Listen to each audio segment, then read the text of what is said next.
Salam sejahtera, saudara yang kekasih di dalam nama Tuhan Yesus Kristus. Kembali kita bertemu dan terus kita merenung, memikir, menggali kebenaran firman yang luar biasa itu. Dan masih kita tetap memikirkan bagaimana mengatasi kekhawatiran. Kali ini pada bagian yang ketiga kita berbicara memahami nilai hidup kita. Saudara, memahami nilai diri itu menjadi sangat penting di dalam kita mengenal siapa kita, supaya kekhawatiran itu jangan menjadi sesuatu yang lagi datang. Apa korelasinya antara pengenalan akan diri dan kekhawatiran? Mari kita lihat Matius 6 ayat 25 dan 26. Matius 6 ayat 25 dan 26 dikatakan begini, karena itu aku berkata kepadamu, janganlah khawatir akan hidupmu, akan apa yang hendak kamu makan atau minum, dan janganlah khawatir pula akan tubuhmu, akan apa yang hendak kamu pakai. Bukankah hidup itu lebih penting daripada makanan, dan tubuh itu lebih penting daripada pakaian? Pandanglah burung-burung di langit yang tidak menabur dan tidak menuai dan tidak mengumpulkan bekal dalam lumbung, namun diberi makan oleh Bapamu yang di sorga. Bukankah kamu jauh melebihi burung-burung itu? Ayat 32. Semua itu dicari bangsa-bangsa yang tidak mengenal Allah, akan tetapi Bapamu yang di sorga tahu bahwa kamu memerlukan semuanya. Artinya, saudara-saudara yang kekasih, prinsip yang pertama kita harus memahami dulu nilai diri kita. Kekhawatiran karena soal makan dan minum telah membuat kita bertanding dan bertarung dalam kehidupan. Bahkan ada orang menghalalkan segala cara demi mengisi perutnya, makan, minum. Saudara, padahal prinsip yang pertama diajarkan oleh Alkitab kepada kita menarik. Makan, minum, apa yang menjadi sangat penting? Karena yang lebih penting daripada makan minum adalah hidup. Hidup saudara. Artinya apa, saudara? Pada waktu saudara hidup, bagaimana saudara bisa hidup? Kan karena hidup saudara merasa lapar, merasa haus, kan begitu tak? Tetapi pertanyaannya, kenapa masih saudara hidup di dalam rasa lapar dan haus? Maka prinsip yang pertama ternyata bukan makan minum itu yang menjadi penting, tapi hidup itu.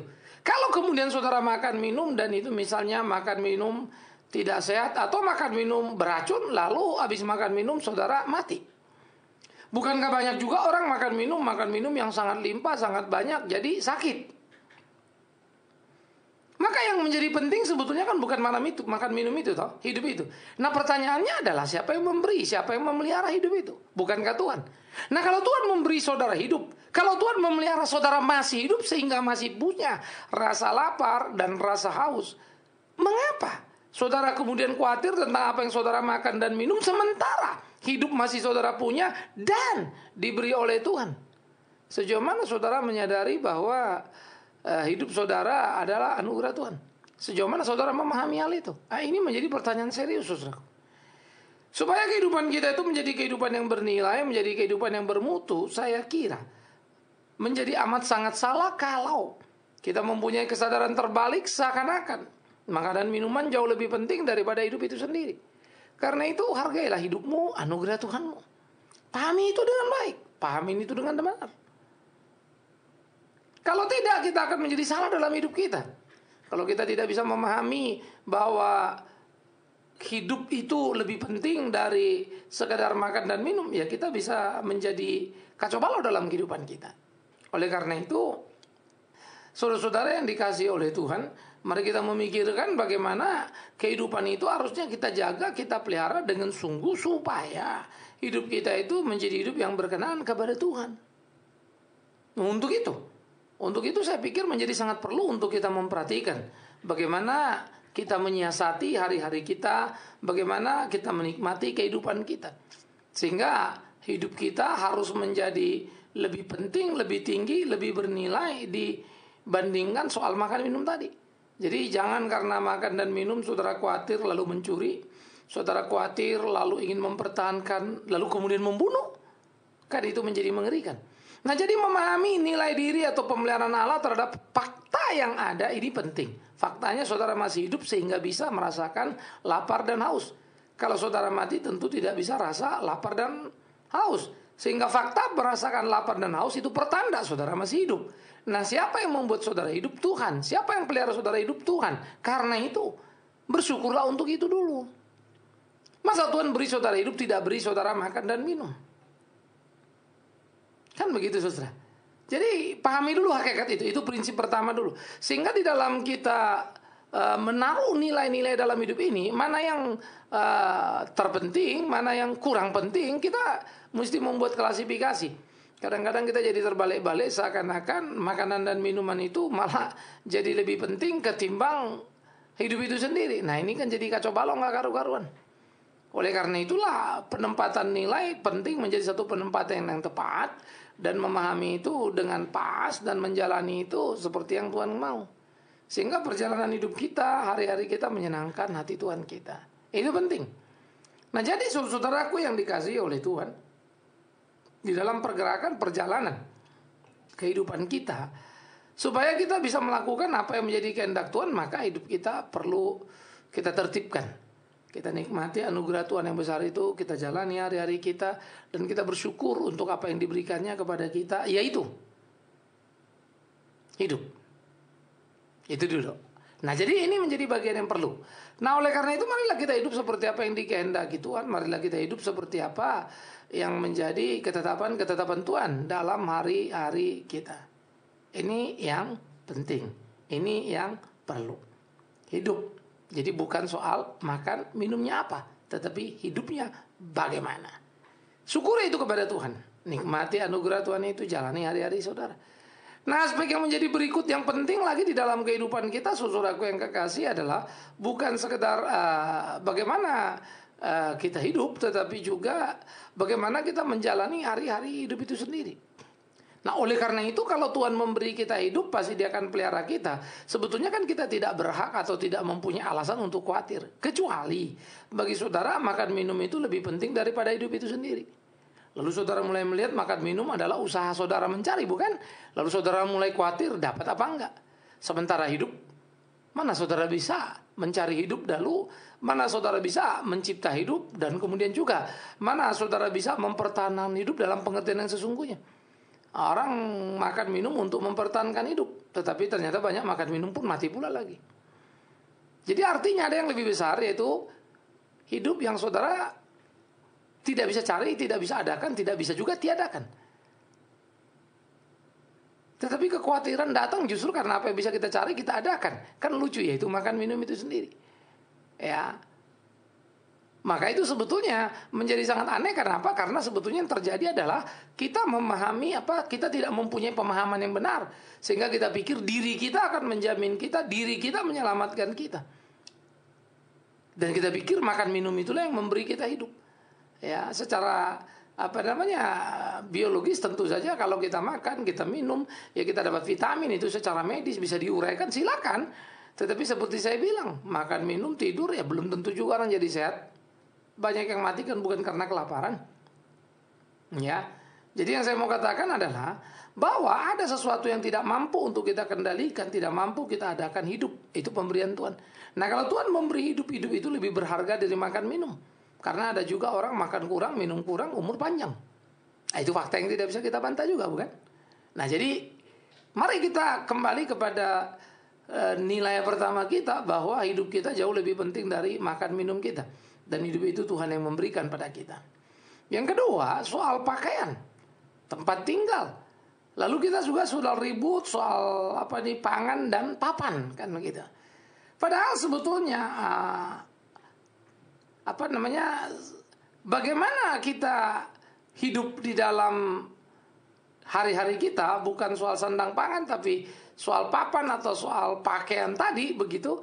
Bagaimana sebetulnya kita harus berhati-hati untuk memahami bahwa hidup kita itu yang tadi lebih penting dari makan minum, yang kedua tubuh kita itu lebih penting daripada pakaian ataupun tempat tinggal. Pemahaman yang sama ada di sana, saudara yang kekasih. Saudara punya tubuh, siapa yang memberi saudara tubuh? Banyak orang katakanlah ekonominya sangat miskin, tapi bentuk tubuhnya baik sekali, atau wajahnya cantik atau ganteng sekali. Tetapi dia tidak bisa beli baju yang mahal-mahal, yang branded. Ada orang bisa beli baju mahal-mahal, tapi wajahnya tetap aja jelek. Jadi apa yang saudara mesti syukuri? Bukankah tubuh saudara yang bagus itu, wajah saudara yang baik itu? Nah mestinya itu yang saudara syukuri, itu yang saudara perhatikan, itu yang saudara jaga. Saya tidak sedang mengatakan makan minum tidak penting, pakaian tidak penting, rumah tidak penting. Bukan. Tetapi saya lagi mau mengatakan bagaimana menempatkan nilai dalam hidup kita. Supaya jangan akhirnya kita menjadi orang yang rakus.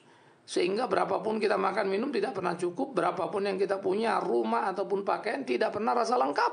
Lalu kita terus merasa kurang, mencari dan mencari, bahkan mengambil orang lain punya. Kita khawatir akan hari esok, kita jamin hidup kita sehingga beras berkarung-karung di rumah kita. Karena sepertinya besok ini mau habis beras saja kan begitu. Kita menumpuk segala sesuatu yang tidak kita perlukan dalam hidup kita sehingga kita berlebihan akhirnya. Padahal kita mengajar kepada kita bagaimana seharusnya hidup kita itu menjadi hidup yang bertanggung jawab. Jadi, saudara-saudaraku yang dikasihi oleh Tuhan Yesus Kristus, camkan dan pikirkan bagaimana seharusnya hidup kita itu menjadi hidup yang seperti yang Tuhan mau, hidup yang berkemenangan. Ya, saya pikir ini penting untuk kita sadari secara utuh. Sehingga kita tidak lagi hidup dalam jerat ataupun jebak yang salah. Tapi bagaimana kita hidup seperti apa yang Tuhan mau sehingga hidup kita itu menyenangkan hati Tuhan. Ini penting. Nah jadi saudara yang dikasihi oleh Tuhan Yesus Kristus, apa yang kita perhatikan di dalam bagian ini menemukan mana yang lebih tinggi, ya, lebih yang bernilai itu menjadi penting. Hidup lebih bernilai dari makan minum. Tubuh lebih bernilai dari pakaian maupun rumah. Ya. Tetapi sekarang menjadi persoalan kita adalah fakta bahwa kita perlu makan minum. Fakta bahwa kita perlu rumah dan pakaian. Nah itu bagaimana? Nah ini aspek yang ketiga. Kalau kita memahami hidup lebih penting dari makan minum, tubuh lebih penting dari pakaian maupun rumah, maka aspek yang ketiga, ya, yang perlu kita pahami adalah seluruh apa yang kita butuhkan itu diberikan oleh Tuhan di dalam pemeliharaan Tuhan. Kan itu yang kita mesti ingat. Maka itu Tuhan Yesus mengkritik orang-orang percaya. Dia bilang begini, burung di langit sana saja terbang gak karu-karuan, gak ada rumahnya, gak jelas mau kemana cari makannya. Hidup kok siapa yang pelihara? Tuhan. Tapi kau gerasa gerusu cari ini cari itu dengan segala macam, kekhawatiranmu menumpuk sangat berlebihan. Orang-orang percaya, siapa kau ini? Bagaimana kau ini? Itu pun semua dilakukan oleh orang-orang dunia. Apakah kau orang dunia? Karena itu kesadaran diri untuk menempatkan diri dengan tepat, dengan jeli itu penting dalam hidup kita. Sehingga kita tidak menempatkan diri dengan salah yang berakibat kepada satu situasi atau kondisi yang tidak pas dalam hidup kita. Nah ini perlu hati-hati saudara. Jadi penting saudara untuk menyikapi bagaimana menempatkan diri dalam kehidupan ini. Supaya hidup kita menjadi hidup yang menyenangkan Tuhan. Menjadi hidup yang memuliakan Tuhan. Nah itu yang perlu. Oleh karena itu, kalau Tuhan yang memelihara hidup kita, Tuhan memelihara hari-hari kita, kita mesti kan tidak perlu khawatir. Tetapi Tuhan yang memelihara kita itu tidak boleh dipahami dengan gelap mata. Artinya apa? Udahlah Tuhan yang pelihara, Tuhan yang jaga, jadi saya tidur-tidur saja, enak-enak saja. Nah itu kau orang bodoh namanya. Mungkin kau tidak ada lagi khawatir besok, tidak ada lagi khawatir itu, tapi karena kebodohanmu, saking bodohnya kau tidak mikir, saking bodohnya kau, saking bebalnya, saking malasnya kau tidak berpikir apa yang kau makan minum besok, apa yang akan kau lakukan besok. Bodoh amat, itu pun salah. Tuhan memelihara, tetapi jangan lupa Tuhan memelihara kita dengan ketentuan yang luar biasa. Bagaimana kita diajar hidup bertanggung jawab. Saya suka doa Bapa kami yang di sorga, ya, dikuduskanlah namamu, datanglah kerajaanmu, jadilah kehendakmu di bumi seperti di surga. Tuhan mau kita hidup di dalam kehendaknya. Dan Tuhan itu berkehendak kan dari sejak dunia dijadikan, dia bilang apa? Beranak cuculah, taklukkan bumi. Tuhan membawa manusia ke dalam taman Eden dan berkata, usahakanlah taman itu. Artinya kita disuruh menjadi pekerja. Bukan orang yang duduk-duduk diam saja. Kita harus menjadi pekerja, saudara yang kekasih.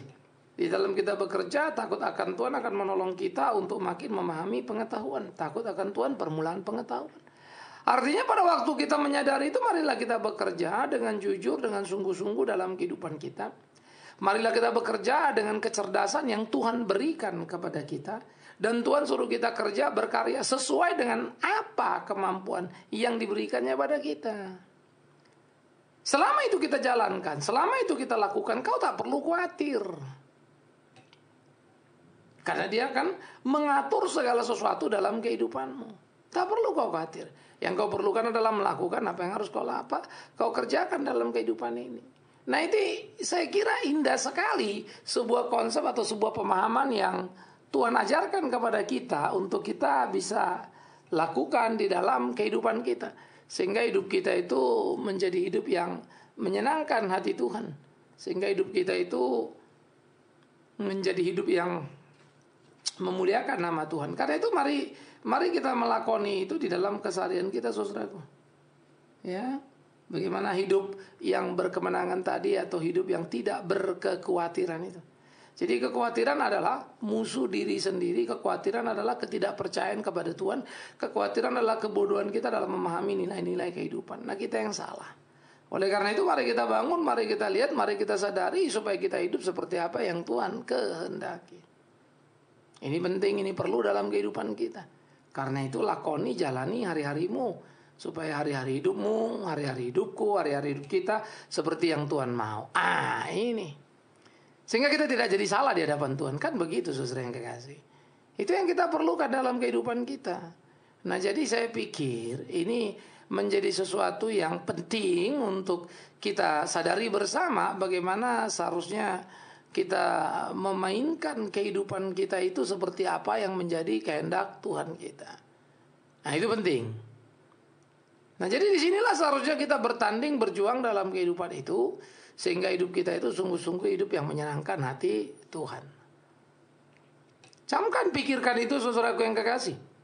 Sehingga di dalam menjalani semuanya seperti yang juga diajarkan doa Bapa kami, ketika kita berkarya, ketika bekerja itu, maka kita harus menyadari satu pemahaman yang penting. Doa itu adalah, beri kami pada hari ini makanan kami yang secukupnya. Wis, manis sekali kalau saja setiap orang belajar makanan yang secukupnya bagi dia, maka dia tidak pernah khawatir tentang kehidupan ini.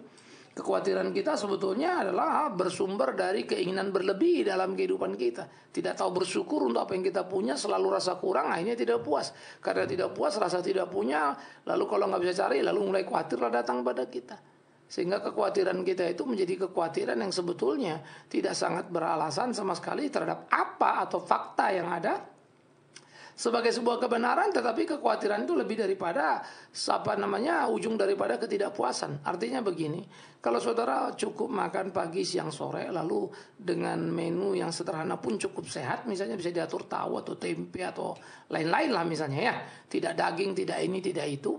Kalau itu sehat kan berarti cukup dong. Nah, tapi kan kemudian kita nggak mau itu, rasa itu kurang, lalu kita mau daging, mau ini, mau steak, mau segala macam. Ya sah-sah saja saudara mau itu, tetapi kapasitas saudara sebetulnya tidak di situ. Saudara tidak punya kemampuan yang cukup untuk membeli itu. Lalu saudara akan berusaha sedemikian rupa, ya, dan itu bisa menjadi sumber kekhawatiran saudara. Nanti masih ada nggak ya, masih dapat nggak ya? Waduh, makin mahal ini. Waduh, gimana ya? Bisa beli apa nggak ya? Lalu saudara mulai bermain atau bertindak tidak jujur dalam hidup ini, mengambil yang bukan hakmu, ya, mengumpulkan apa yang jatahnya bahkan orang miskin, sehingga banyak orang terlibat pada apa yang disebut korupsi, memperkaya diri sendiri tetapi dengan memiskinkan orang lain. Wih, itu mengerikan sekali. Jadi saudara-saudaraku yang dikasihi oleh Tuhan Yesus Kristus, disinilah kita penting untuk menyadari perjalanan kehidupan kita, dan kita belajar untuk memikirkan apa yang harus kita lakukan dalam hidup ini supaya kita jangan sampai salah langkah. Nah, hari-hari seperti inilah yang menjadi penting dalam tiap tataran nilai yang mau kita pahami. Jadi saudaraku yang kekasih, pahami hidupmu betapa berharganya engkau di mata Tuhan. Jangan lupa hidup lebih penting daripada makan minuman. Jangan lupa tubuh lebih penting daripada pakaian dan rumah. Tetapi jangan lupa semua itu ada dalam pemeliharaan Tuhan. Tapi jangan pula lupa, Tuhan tidak minta saudara duduk tinggal diam, lipat tangan berdoa semua datang. Tidak. Tuhan mau saudara dan saya bekerja bahkan dengan rajin, sungguh-sungguh, dalam semangat melakukan kehendak Tuhan di bumi seperti di surga. Lalu kita mulai belajar untuk memahami arti cukup, menikmati cukup, berjalan dalam kecukupan. Cukup adalah apa yang ada padamu. Cukupkan dirimu. Tidak menjadi kemaruk, tidak menjadi rakus, tidak menjadi mau melahap semuanya untuk diri sendiri. Maka itu akan membawa saudara terhindar daripada kekhawatiran. Kekhawatiran sebenarnya bersumber daripada rasa ketakutan akan ancaman dunia. Tetapi juga itu bisa menjadi berkembang karena ada kecintaan kita terhadap dunia. Kalau cinta Tuhan kita kan gak terlalu khawatir soal dunia ini. Iya toh. Kalau kita memahami kebenaran kan kita tidak khawatir soal ketidakjujuran. Kan begitu. Karena kita percaya Tuhan akan bela. Sekalipun ketidakbenaran seringkali tampaknya menang, tampaknya hebat. Tapi pada akhirnya di dalam total nilai yang ada, seluruh kehidupan itu kalau disorot, kebenaran itu juga yang menang. Nah jadi saudara-saudaraku yang kekasih, pahamilah nilai hidup Anda yang sangat tinggi, yang sangat bernilai itu. Jangan membuat hidup kita itu menjadi rendah. Karena itu apakah saudara kaya, jangan besar kepala dan berpikir karena kau kaya bisa kau jamin hidupmu. Salah. Tapi sebaliknya kalau saudara miskin, jangan juga kemudian jadi ketakutan seakan-akan tidak lagi ada masa depan bagimu. Salah. Kaya atau miskin, Tuhan yang menjadikan kita. Kaya atau miskin sebagai orang percaya. Kalau kita percaya dalam iman yang sungguh, Tuhan yang pelihara kita. Kaya atau miskin bukan apa-apa. Tapi bagaimana menyikapi nilai diri hidup ini. Itu yang jadi apa-apa. Itu yang jadi penting dalam kehidupan ini. Oleh karena itu, biarlah saudara dan saya terus berjalan dalam keimanan yang sungguh, sehingga kita mensyukuri berkat Tuhan yang besar dalam kehidupan, tidak terjebak, tidak berkutat dalam kekhawatiran. Ironis memang kalau kemudian dalam kenyataan kehidupan ternyata soal khawatir itu tidak meliputi hanya umat, tetapi banyak juga para pemimpin gereja yang khawatir karena dia membuat target sendiri lalu bingung sendiri. Ya, banyak orang membuat bangunan gereja yang besar tapi bingung dengan maintenance-nya. Lalu mulai khawatir nanti bisa dipenuhi nggak maintenance-nya ya. Nah yang bikin situ, yang susah situ. Nah itulah, kalau kita tidak mau bertanya dengan baik kepada Tuhan, bertanya dengan baik di dalam firman Tuhan untuk menemukan apa yang baik dan mengerjakan yang baik. Semoga saudara tidak menggali lubang dalam hidup yang membuat saudara khawatir, apalagi bertahan di sana. Tetapi biarlah saudara memahami nilai-nilai diri sehingga saudara jauh dari khawatir dan hidup dengan penuh kesukaan dan berkemenangan. Tuhan menolong, Tuhan memberkati kita semua, saudara dan saya. Terpujilah Tuhan kita. Amin. Mari kita berdoa. Kami bersyukur, kami berterima kasih kepadamu ya Tuhan akan berkat cinta kasih-Mu dalam hidup kami. Bersyukur berterima kasih karena Tuhan yang sudah memampukan kami hidup seperti apa yang Tuhan kehendaki, berjalan di jalan Tuhan. Karena itu kami mau berdoa supaya Tuhan menolong kami, memimpin kami, sehingga hidup kami sungguh-sungguh hidup dalam nilai-nilai yang tinggi.